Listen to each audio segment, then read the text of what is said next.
Caleb Osgood spent the better part of a year's savings and every spare hour of 2 full seasons building a proper cabin onto his Kansas claim,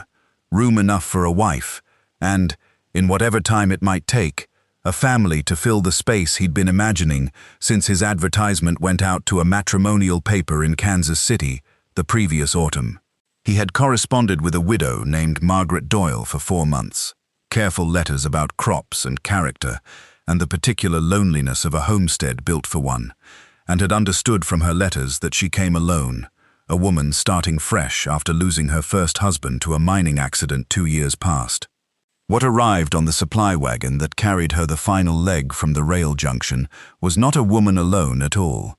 but Margaret, known to everyone who loved her as Meg, with 3 children in tow, 10-year-old Thomas, 7-year-old Nora, and 4-year-old Ivy, all 3 of them thin from a hard winter's travel, and a diet stretched too thin across too many months, and not one word of warning in any of her letters that they existed at all. Caleb stood in his yard that October afternoon with a cabin built for a childless widow and a wagon full of hungry children he'd had no notice of whatsoever, and made, within the space of a single long breath, the decision that would define the rest of his life. This is the story of that decision, and the fear that drove Meg Doyle to make her omission, and everything that followed once the truth finally sat down together at Caleb Osgood's table. Meg Doyle had begun every one of her 4 letters to Caleb Osgood, intending to mention her children plainly in the first paragraph, and had failed, every single time, to get past the opening lines before her nerve gave out, and the confession went unwritten. She had watched 2 previous matrimonial arrangements collapse the moment prospective husbands learned of Thomas, Nora, and Ivy. One man withdrawing his proposal by return post within a week, another agreeing to the marriage but making clear, before she'd even boarded the train, that the children would be sent to an orphan asylum rather than raised under his roof. And by the time Caleb Osgood's careful, thoughtful letters arrived, she had convinced herself that honesty up front was a luxury she could no longer afford, with 3 children depending on her finding shelter before winter closed the roads entirely. She had told herself, in the weeks leading up to her departure, that she would explain everything the moment she arrived, in person, where a man's decency could be read in his face, rather than guessed at through the distance of correspondence, and that if Caleb Osgood proved as unwilling as the others, she would simply take whatever work she could find in the nearest town, rather than travel further with children this exhausted.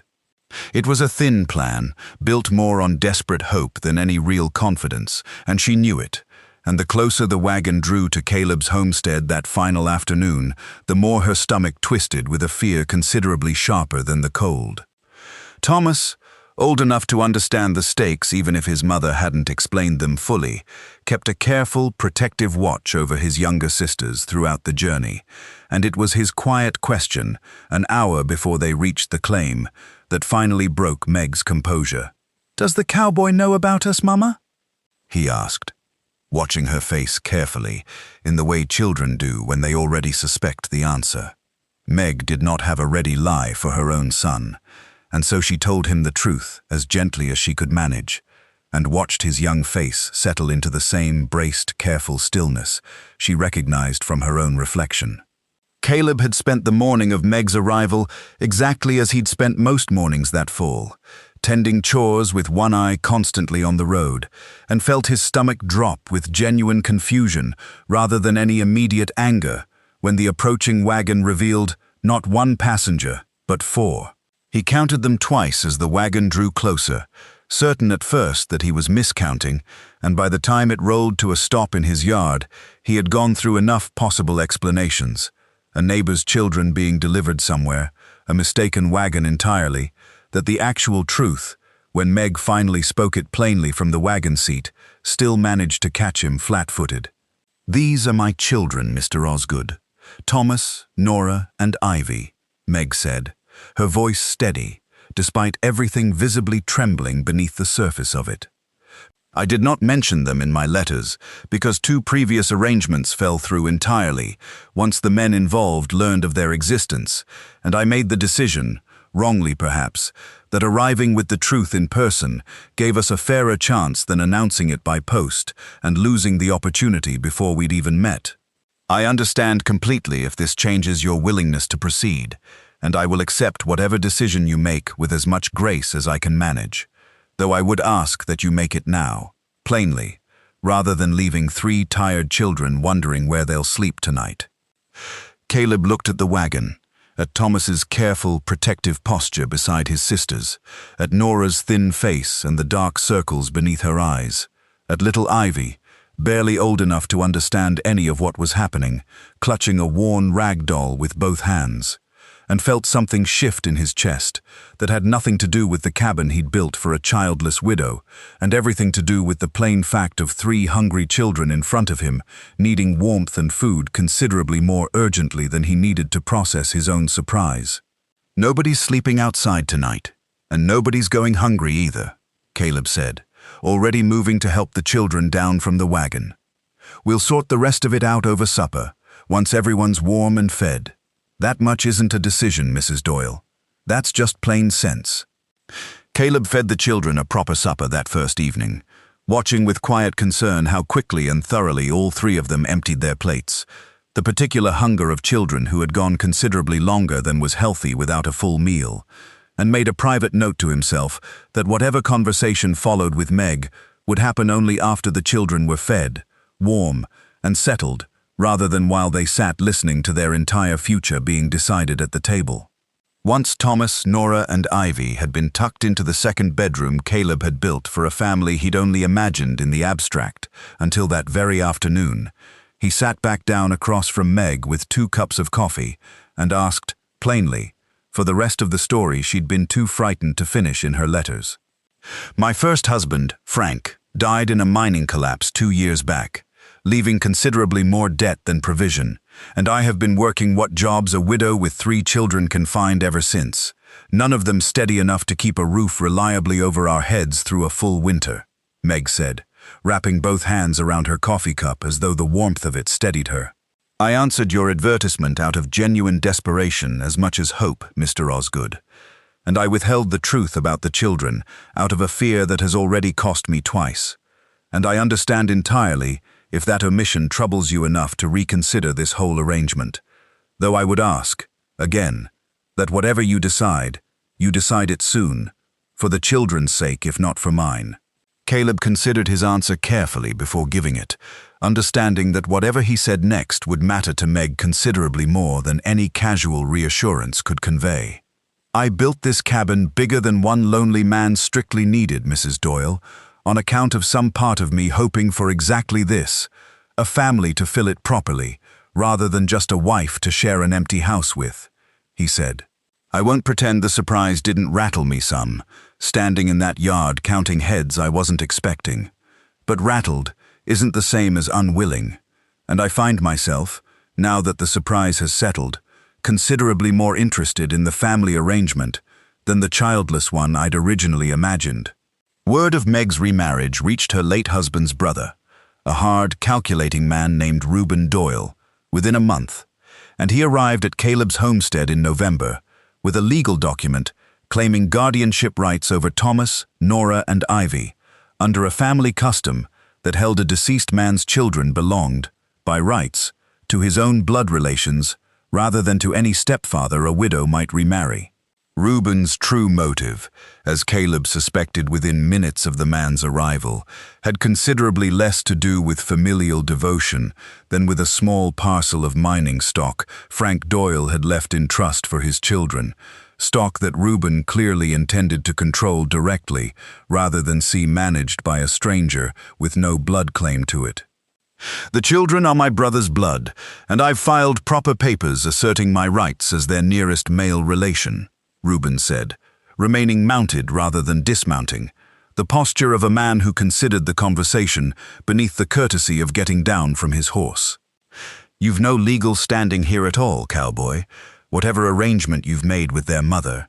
Their mother has full legal custody as their surviving parent, and no document filed without her consent changes that plain fact," Caleb said, standing his ground on the porch with Meg beside him rather than behind him. If this is truly about the children's welfare, Mr. Doyle, you're welcome to visit them properly, announced, and see for yourself they're warm, fed, and cared for. If it's about your late brother's mining stock instead, which I suspect it considerably is, you'll find Mrs. Doyle has already retained a lawyer in Topeka to manage that trust exactly as Frank intended it.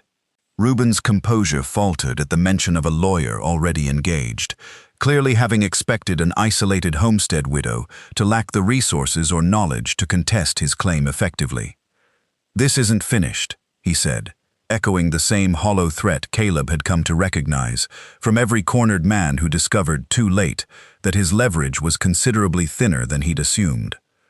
The town of Millbrook, nearest to Caleb's claim, proved considerably less generous in its judgment of the arrangement than Caleb had hoped, several of the more gossip-inclined townswomen making pointed remarks within his hearing about a man foolish enough to marry a widow with 3 children rather than holding out for a cleaner arrangement, and about a woman brazen enough to conceal such a significant detail until she'd already arrived on his doorstep. Caleb bore the whispers with the same steady patience he brought to most difficulties,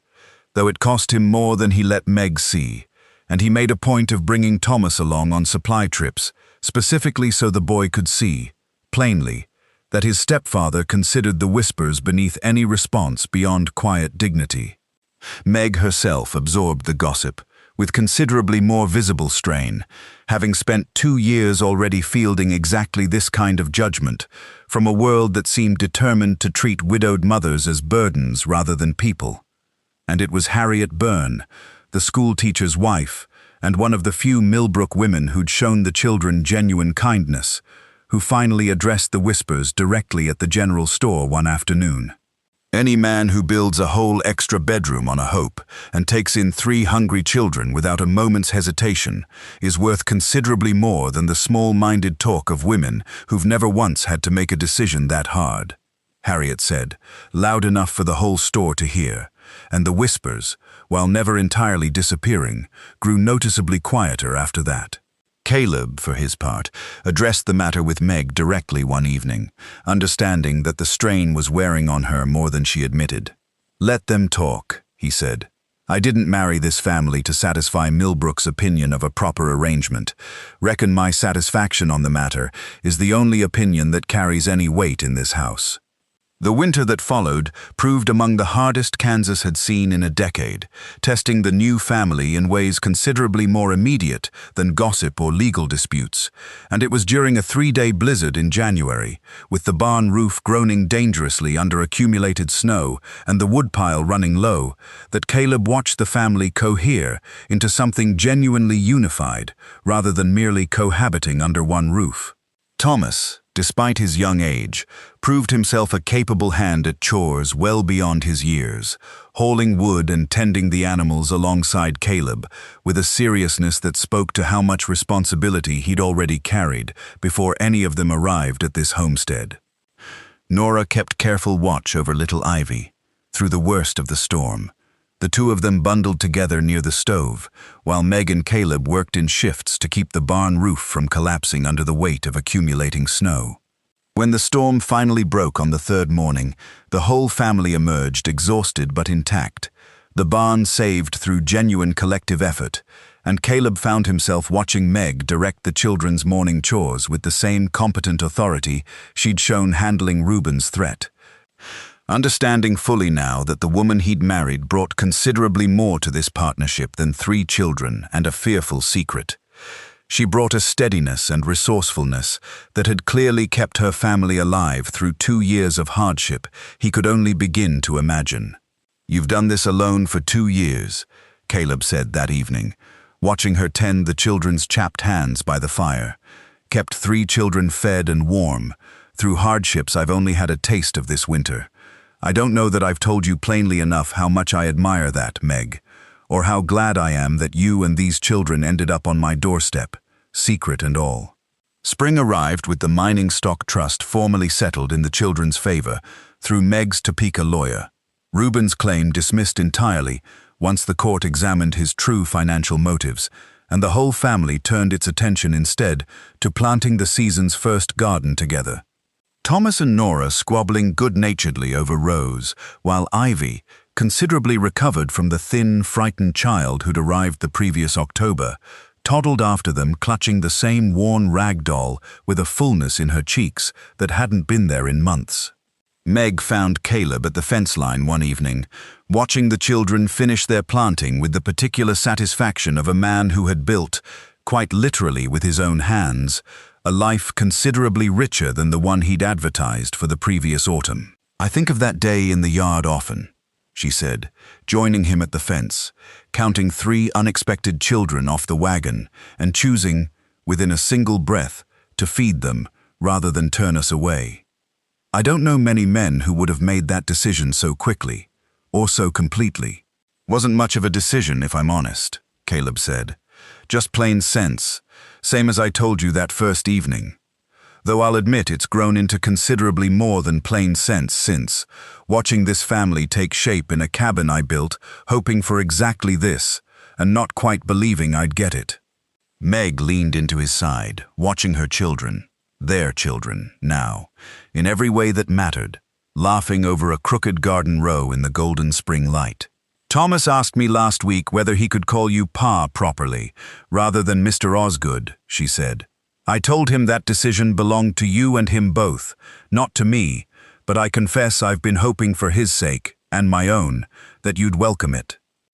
Told him myself, just yesterday, that I'd be glad and proud to hear it," Caleb said, and Meg's answering smile, warm and unguarded in the spring evening light, told him plainly that whatever fear had driven her silence the previous autumn had finally, completely, given way to something considerably steadier and more lasting in its place.